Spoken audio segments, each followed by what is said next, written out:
Hello student, मैं अंजलि पयाल स्वागत करती हूँ आपका आईसीटी वर्चुअल क्लास में। कैसे हैं आप सब लोग?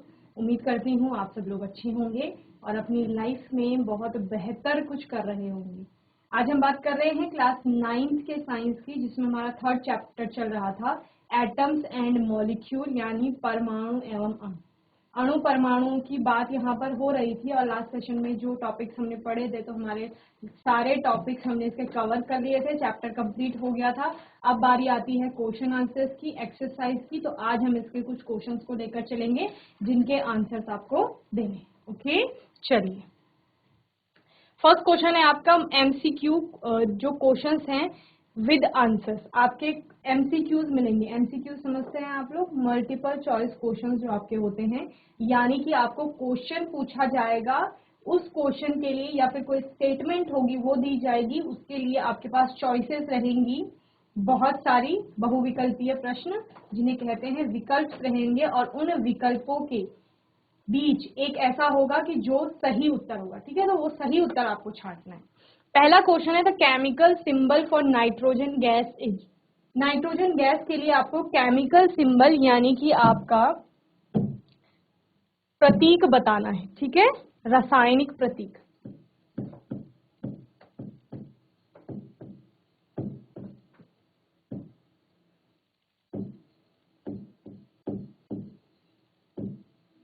नाइट्रोजन गैस यानी नाइट्रोजन जो आपकी तत्व होता है, एलिमेंट भी होता है। ठीक है, उसके लिए चलिए ऑप्शन है आपके पास Ni2, N2, N+ और N। ये सारे क्या हैं? आपके सिंबल्स हैं, और इनमें से कौन सा सही होगा? तो इनमें से आपका क्या होता है? N2, यानी नाइट्रोजन के आपके क्या होते हैं? 2 एटम्स होते हैं। वो क्या है? नाइट्रोजन गैस के लिए सिंबल है। ओके, चलिए नोट करेंगे जल्दी से इस क्वेश्चन को।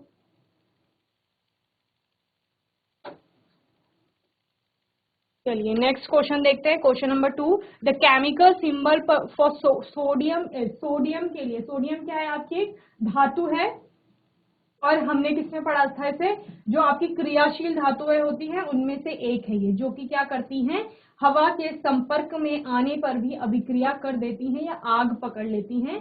तो सोडियम आपकी कैसी धातु है? अभिक्रियाशील धातु है, या ज्यादा अभिक्रियाशील।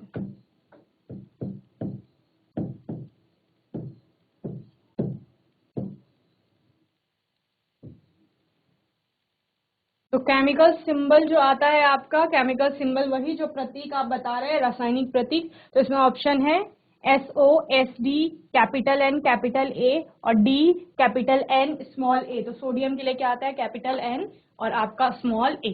ये होता है सोडियम का सिंबल।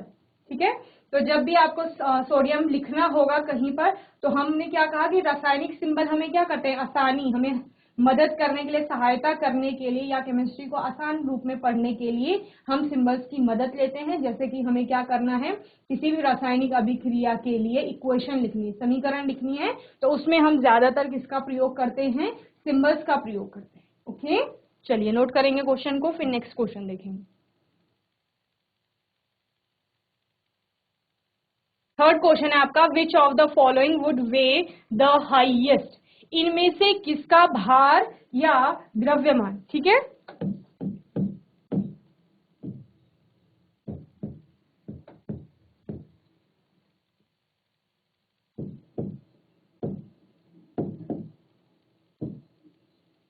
ज्यादा होगा? हाईएस्ट कौन कौन से दिए हैं आपके पास? है 0.2 moles of sucrose, 2 moles of CO2, 2 moles of CaCO3, 10 moles of H2O। तो इनमें से आपको बताना है कि किसका द्रव्यमान ज्यादा होगा। तो द्रव्यमान यानी इनका आपको क्या निकालना है? इनका आपको निकालना है आणविक द्रव्यमान,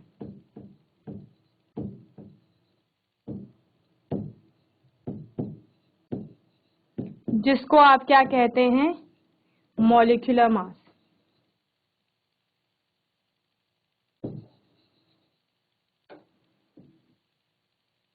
ठीक है, मॉलिक्यूलर मास निकालेंगे। सबसे पहला ऑप्शन है आपके पास 0.2 मोल्स ऑफ सुक्रोज। सुक्रोज के आपके 0.2 मोल लिए जा रहे हैं, और आपको देखना है 0.2 मोल्स में कितना वेट, कितना भार है उसका, तो वो हम देखेंगे। तो आपके पास सुक्रोज का केमिकल फॉर्मूला है C12H22O11, ठीक है, C12H22O11।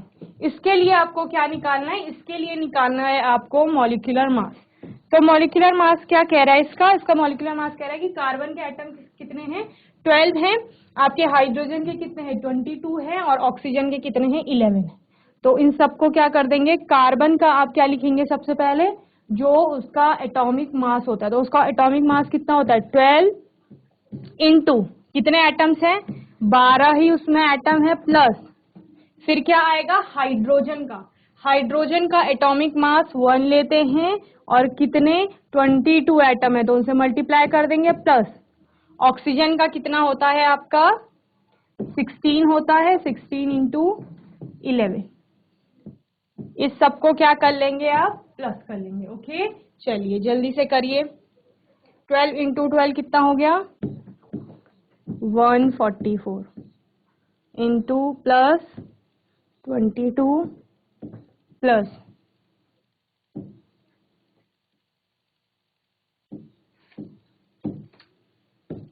तो इसको टोटल कर लेंगे। ओके, तो ये क्या हो जाएगा आपका C12H22O11 का आपका मॉलिक्यूलर मास हो जाएगा। ओके, जल्दी से इसे नोट करेंगे और इसको प्लस करके आंसर लिखेंगे। चलिए करिए, 6 to 8 4 12, 7 to 9 9 और 4 कितना होता है आपका, 13 और 1 14 342, ठीक है, किसमें आता है, यू में, जब जी में लिखते हैं यानी ग्राम में तो क्या हो जाता है, मोलर मास हो जाता है आपको। ओके, तो इतना इसका मॉलिक्यूलर मास आ गया किसका, जब हम 1 मोल की बात करें, 1 मोल सुक्रोज का, लेकिन हमें कितने मोल दिए गए हैं, 0.2 मोल दिए गए हैं, तो उस 0.2 को किससे, आप इससे मल्टीप्लाई कर लेंगे, तो आप क्या लिखेंगे, मॉलिक्यूलर मास ऑफ 0.2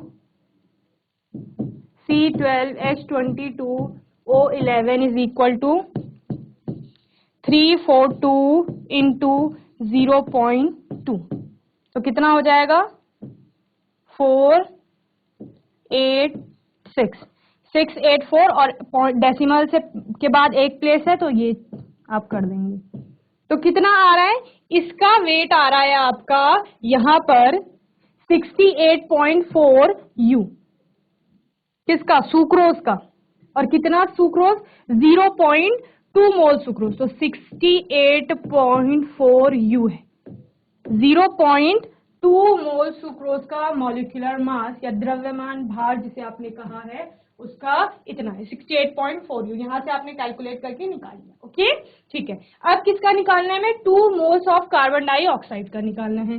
चलिए जल्दी से निकालेंगे, बताइए, कार्बन का कितना होता है, 12, ऑक्सीजन का होता है 16, कार्बन का एक ही एटम है तो 12 आ जाएगा, ऑक्सीजन के आपके कितने एटम हैं, 2 हैं, तो कितना हो जाएगा, 16 इंटू 2 32, 32 प्लस 12 कितना हो गया, 44।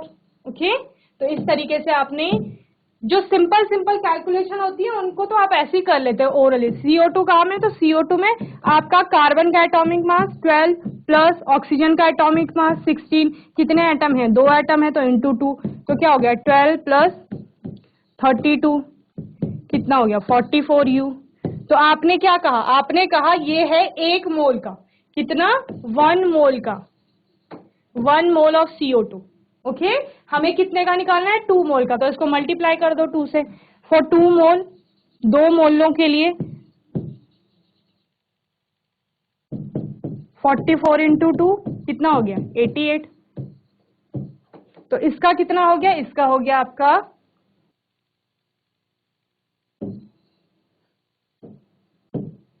88 U CO2 का। 2 मोल कार्बन डाइऑक्साइड का द्रव्यमान होगा 88 U। ओके, क्लियर है। चलिए अब किसका निकालना है, कैल्शियम कार्बोनेट CaCO3 का निकालना है, और वो भी आपको कितना दिया गया है, 2 मोल दिया गया है। चलिए, कैल्शियम का कितना बताया गया था आपको, एटॉमिक मास 40 बताया गया है, ठीक है, 40 कैल्शियम का हो गया, कार्बन का कितना हो गया, कार्बन का हो गया आपका 12, ऑक्सीजन का 16 और 3 ऑक्सीजन के एटम है तो 16 इंटू 3 कितना 48, तो CaCO3। कैल्शियम का एटॉमिक मास 40, कार्बन का प्लस हो जाएगा 12 प्लस किसका होगा ऑक्सीजन का एटॉमिक मास 16, लेकिन कितने एटम है 3 एटम है तो 3 से मल्टीप्लाई कर दो। ओके कितना हो गया 40 होता है कैल्शियम का। ओके 40। ओके 14 आपका नाइट्रोजन का होता है, तो 40 प्लस 12 और ये 40 प्लस 12 प्लस 40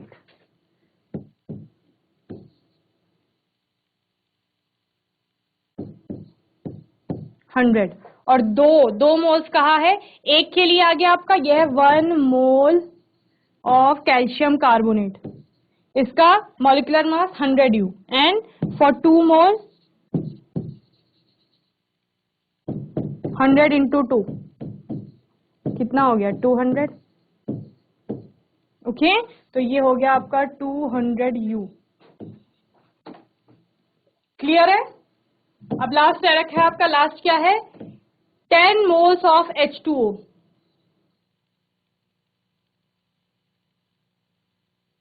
बताइए H2O का कितनी ही बार द्रव्यमान संरक्षण का नियम पढ़ा, वहां पर भी आपने उसका द्रव्यमान निकाला था। सिंपल है, हाइड्रोजन का एक होता है, 2 एटम हो गए हाइड्रोजन के तो 2 इंटू 1 2 हो गया, प्लस ऑक्सीजन का कितना होता है 16 प्लस 2 आपका 18 U।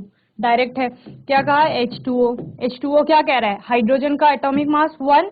ओके उसके बाद आपके कितने एटम है 2 एटम है हाइड्रोजन के तो इंटू 2 कर दिया, प्लस क्या करेंगे ऑक्सीजन का एटॉमिक मास उसमें प्लस करेंगे, तो ऑक्सीजन का एटॉमिक मास 16 तो कितना हो गया 2 प्लस 16 तो यानी 80 और ये है फॉर 1 मोल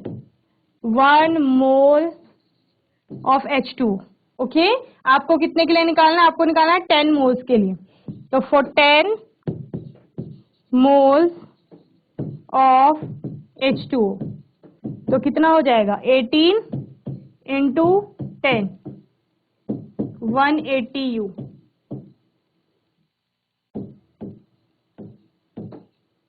क्लियर है। तो सबका यहाँ पर हमने मॉलिक्यूलर मास निकाल लिया है, और मॉलिक्यूलर मास यानी कि जो आपका क्या है आणविक द्रव्यमान है, उस आणविक द्रव्यमान से क्योंकि आपने कैलकुलेट कर लिया तो आप बता देंगे कि सबसे ज्यादा आणविक द्रव्यमान किसका हो। ठीक है तो किसका आ रहा है सबसे ज्यादा CaCO3 का, जो कि कितना है 2 मोल यहाँ पर लिया गया है। ओके तो आपका आंसर हो गया C 2 moles of calcium carbonate. Okay clear है सबको। अभी जल्दी से इसको नोट करेंगे फिर हम नेक्स्ट क्वेश्चन देखेंगे। ओके चलिए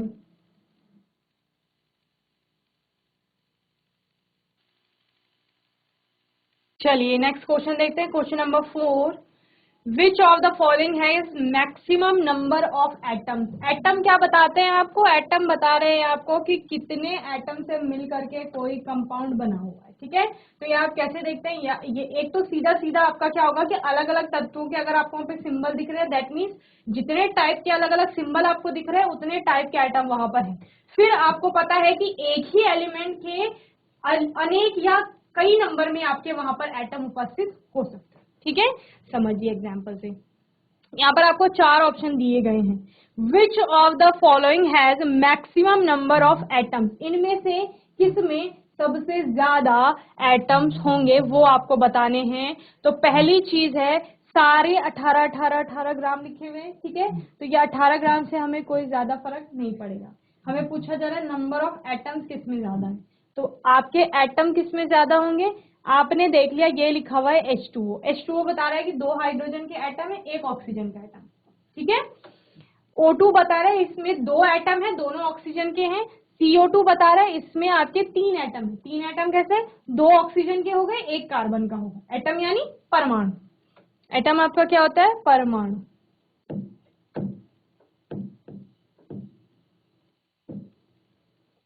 CO2 में 3 हो गए और यहाँ CO4 में कितने हैं आपके 1 कार्बन का एटम है और 4 ऑक्सीजन के एटम है, यानी कि टोटल हो गए 5। तो किसमें है सबसे ज्यादा है आपके D 18 gram of CO4। Okay चलिए, तो इस तरह का कोई भी क्वेश्चन आएगा तो वहां पे आप एटम बता ले जाएंगे। जैसे यहाँ पे हाइड्रोजन और ऑक्सीजन दो अलग अलग एलिमेंट के एटम है, ठीक है, लेकिन नंबर अलग अलग हो सकते हैं। नंबर कैसे आप बता रहे हैं कि हाइड्रोजन के 2 एटम है, ऑक्सीजन का 1 एटम है वहां पे, ठीक है, तो टोटल कितने हो गए? टोटल हो गए आपके 3 एटम। इसी तरह O2 में 2 एटम है टोटल, और वो दोनों किसके हैं? दोनों ही ऑक्सीजन के हैं। वहीं पर CO2 कार्बन डाइऑक्साइड में आपके 3 एटम है, 3 परमाणु, 1 कार्बन का है, 2 किसके हैं? ऑक्सीजन के। और CO4 में है तो 2 ही टाइप के एटम, एक कार्बन के हैं और दूसरा ऑक्सीजन के हैं, लेकिन कार्बन का आपका 1 ही है और ऑक्सीजन के कितने हैं? 4 है। ओके, चलिए नोट करिए जल्दी से इसको। नेक्स्ट क्वेश्चन देखते हैं। 3.42 gram of sucrose are dissolved in 18 gram of water in a beaker. The number of oxygen atom in the solution are. तो आपके पास ऑप्शन है 6.68 into 10 to the power 23, 6.09 into 10 to the power 22, 6.022 into 10 की power 23 और 6.022 into 10 की power 23। Okay, तो इतना आपको अब बताना है कि इनमें से आपका कौन सा ऑप्शन सही है। ठीक है, सबसे पहले आप क्या करते हैं? सबसे पहले आप बता ले जाते हैं कि वहां पर नंबर ऑफ मोल्स कितने होंगे। ठीक है, क्या दिया है आपको? 3.42 ग्राम सुक्रोज है, ठीक है, वो किसमें डिजोल्व हो रही है? वो है 18 ग्राम ऑफ वाटर में डिजोल्व। पहले आप सुक्रोज का क्या ले लेते हैं? मॉलिक्यूलर मास ले लेते हैं। सुक्रोज का मॉलिक्यूलर मास सी। सुक्रोज क्या है जो अभी आपने पहले क्वेश्चंस में देखा था? C12H22O11, ये सुक्रोज है, ये आपका 1 मोल सुक्रोज है सब कुछ। ठीक है, उसके लिए इसके लिए आप मोलर मास निकालते हैं, तो मोलर मास आपने कैलकुलेट किया था 342, किस में लिया था? U में लिया था। अब U की जगह हम क्या बोल रहे हैं? हम कह रहे हैं ये ग्राम में है, 342 ग्राम, तो ये क्या हो जाएगा? मोलर मास हो जाएगा। जब भी मॉलिक्यूलर मास को हम ग्राम में रिप्रेजेंट करते हैं तो वो आपका क्या हो जाता है? ग्राम मॉलिक्यूलर मास उसे कह सकते हैं या फिर मोलर मास कह सकते हैं। तो ये मोलर मास हो गया। इसके बाद हमने क्या बात की? इसके बाद हमने बात की कि यहाँ पर कितने ऑक्सीजन, ऑक्सीजन की बात हो रही है, oxygen atom, number of oxygen atom in the solution. तो कितने नंबर है? 11 है ना, किसमें? 1 मोल में। 1 मोल ऑफ सुक्रोज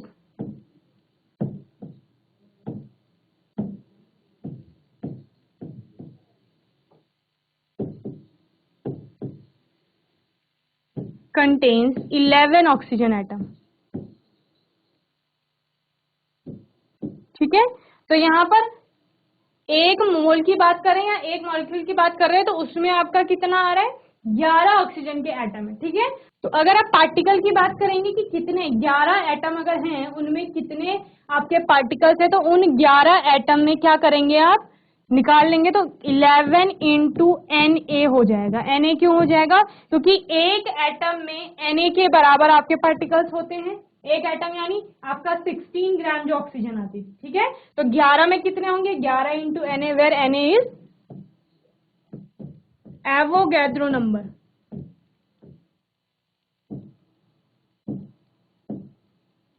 ठीक है, तो यह आपका क्या हो जाएगा? ये हो जाएगा आपका 11 Na। ओके, 11 Na हो गया। अब आपको किसमें निकालना है? आपको बता रहे हैं कि 3.42 ग्राम में आपका 18 ग्राम ऑफ वाटर डिजोल्व हुआ है। 18 ग्राम ऑफ वाटर। ओके, तो क्या करेंगे आप? 11 Na इंटू 3.42 डिवाइडेड बाय 342, ये कैलकुलेट करें।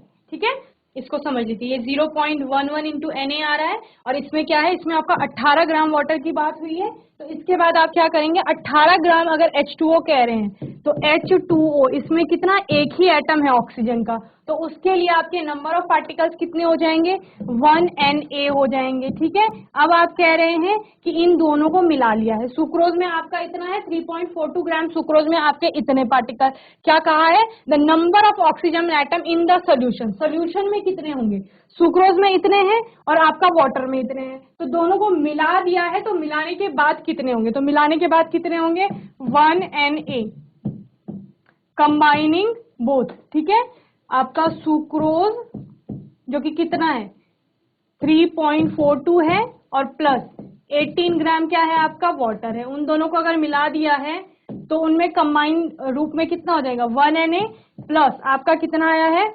0.11 Na। ठीक है, तो इन दोनों को कंबाइन कर लेंगे तो 1 प्लस 0.11 Na आप करेंगे। ठीक है, तो फिर आपका कितना हो जाएगा 1.11 Na हो जाएगा। ठीक है, तो यहां से आप वैल्यू निकाल लेंगे, तो 1.11 Na को मल्टीप्लाई करेंगे 1.11 इंटू 6.023 इंटू 10⁻⁴, इससे मल्टीप्लाई करेंगे तो आपका क्या आ जाएगा, पूरा आंसर आ जाएगा। ठीक है, कितना 6.68 इंटू 10⁻23। ओके, तो क्लियर है। अभी पहले आपने क्या किया था, इसमें 3.42 ग्राम ऑफ सुक्रोज में काउंट किए कि कितने एटम होंगे, तो इतने आपके यहाँ पर आ रहे थे। ठीक है, फिर आपने क्या कहा 18 ग्राम पानी भी है वहां पे, उसमें भी ऑक्सीजन है, तो वो हमने यहाँ से ले लिया कि 18 ग्राम में कितना है, एक ही एटम तो है ऑक्सीजन, तो वो 1Na ले लिया हमने। फिर हमने क्या कहा कि दोनों को मिला दिया है अगर, तो दोनों को मिलाने पर कितना हो जाएगा, तो एक आपका किस में है, फिर दोनों को मिला करके आपका इतना आ गया। ठीक है, इसको मल्टीप्लाई करा तो कितना आ गया आंसर आपका 6.68 इंटू 10⁻23। ओके, क्लियर है। क्वेश्चन नंबर 6 है, a change in the physical state can be brought about. ठीक है, अगर किसी की फिजिकल स्टेट में चेंज हो रहा है तो वो आपको क्या बता रहा है, only when energy is given to the system, only when energy is taken out from the system, when energy is either given to or taken out from the system without any energy change। क्या बिना किसी energy change के आपके physical state में किसी भी प्रकार का परिवर्तन लाया जा सकता है, तो अगर फिजिकल स्टेट यानी कि आपकी भौतिक अवस्था, भौतिक अवस्था में क्या किया जा रहा है, परिवर्तन लाया जा रहा है।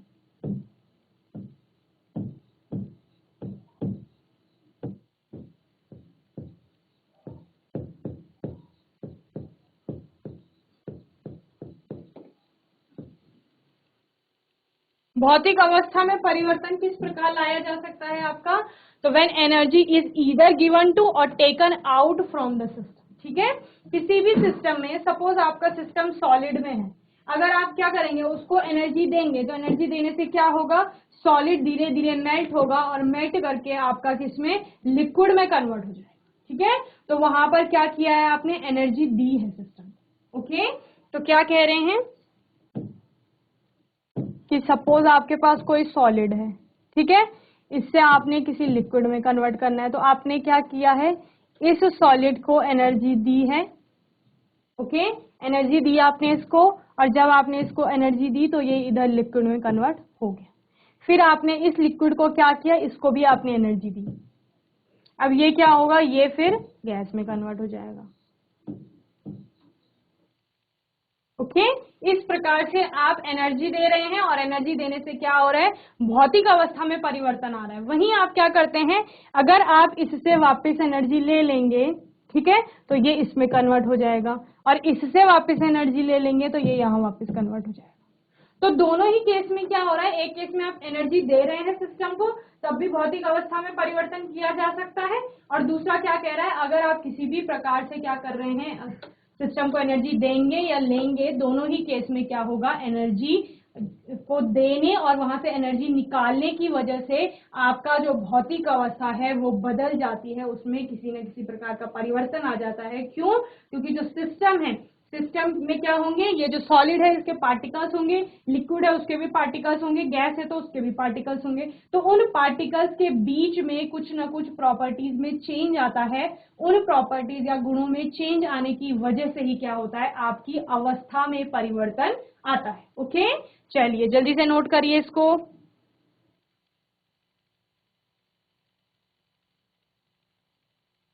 चलिए नेक्स्ट क्वेश्चन देखते हैं। Question number 7, percentage of calcium in calcium carbonate is. आपको बताना है कैल्शियम कार्बोनेट में कैल्शियम का परसेंट कितना है। तो कैल्शियम कार्बोनेट क्या कह रही है, कैल्शियम कार्बोनेट कह रही है मेरे पास एक कैल्शियम है, एक कार्बन है और आपका 3 ऑक्सीजन है। ठीक है, पहले भी आपने इसका क्या निकाला, मॉलिक्यूलर फॉर्मूला निकाला। इसका मॉलिक्यूलर फॉर्मूला कितना होता है, 100 होता है। ठीक है, कैल्शियम का 40 हो गया, कार्बन का आपका 12 हो गया, ऑक्सीजन का एक का 16 है, 3 का 48 हो जाएगा। तीनों को ऐड करेंगे तो कितना हो गया, 100 हो गया। अब इसमें हमने क्या निकालना है, कैल्शियम का परसेंट निकालना है। तो हमने क्या कहा, molecular mass of CaCO3 is equal to 100। ठीक है, फिर हम देखेंगे एटॉमिक मास कितना है कैल्शियम का, is equal to 40U। Clear है, एटॉमिक मास कितना हो गया, 40U हो गया। अब परसेंटेज निकालना है। परसेंटेज आप कैसे निकालते हैं, मान लीजिए ये आपके 3 सब्जेक्ट हैं। ठीक है, 3 सब्जेक्ट में आपके एक में आए 40, ठीक है, एक में आपके आए 12 और एक में आपके आए 48। आपको कह रहे हैं कि जो ये कैल्शियम वाला सब्जेक्ट है ना, इसकी आपको परसेंटेज निकालनी है। तो प्रतिशत निकालना आपको आता है। प्रतिशत कैसे निकालते हैं, कैलकुलेट मास परसेंट। तो क्या कहेंगे, मास परसेंट ऑफ कैल्शियम इन, किसमें, कैल्शियम कार्बोनेट में। ओके, तो आप क्या करते हैं परसेंटेज निकालने के लिए, जो सब्जेक्ट के मास होंगे, मार्क्स होंगे, उन मार्क्स को क्या कर देते हैं, अपने टोटल मार्क्स से डिवाइड कर देते हैं और 100 से क्या कर देते हैं, मल्टीप्लाई कर देते हैं। ठीक है, सेम हमने यही करना है। हमने क्या करना है, जो कैल्शियम का एटॉमिक मास है 40, उसको क्या करना है, जो आपका मॉलिक्यूलर मास है CaCO3 का, वो कितना है, 100 से, उससे डिवाइड करना है। और फिर प्रतिशत किसमें से, 100 में से देखते हैं तो 100 से मल्टीप्लाई कर देंगे। इसी तरीके से निकाला जाता है। जो आप, जैसे आप अपने मार्क्स का भी निकालते हैं, तो ऑब्टेन जो मार्क्स होते हैं यानी कि प्राप्तांक, उनको पूर्णांक से भाग देते हैं और फिर मल्टीप्लाई कर लेते हैं 100 से। ठीक है, तो 100 से 100 कैंसिल आउट हो गया आपका, तो कितने प्रतिशत हो गया, 40%। यानी कैल्शियम कार्बोनेट में CaCO3 में जो आपका कैल्शियम का प्रतिशत है वो कितना है, 40%।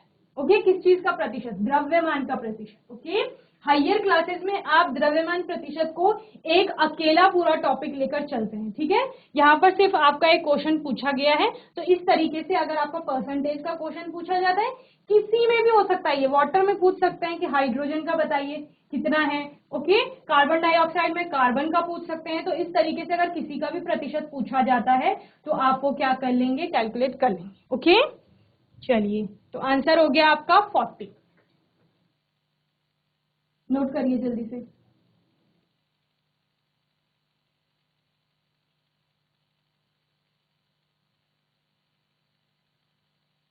चलिए, तो इस तरीके से अगर आपका कोई भी क्वेश्चन आता है पेपर में तो आप वो कर ले जाएंगे। किसी भी बच्चे का कोई डाउट होगा, क्वेश्चन होगा, तो आने वाले सेशन में आप लोग पूछ लेंगे। और तब तक के लिए ICT वर्चुअल क्लास से जुड़ने के लिए धन्यवाद।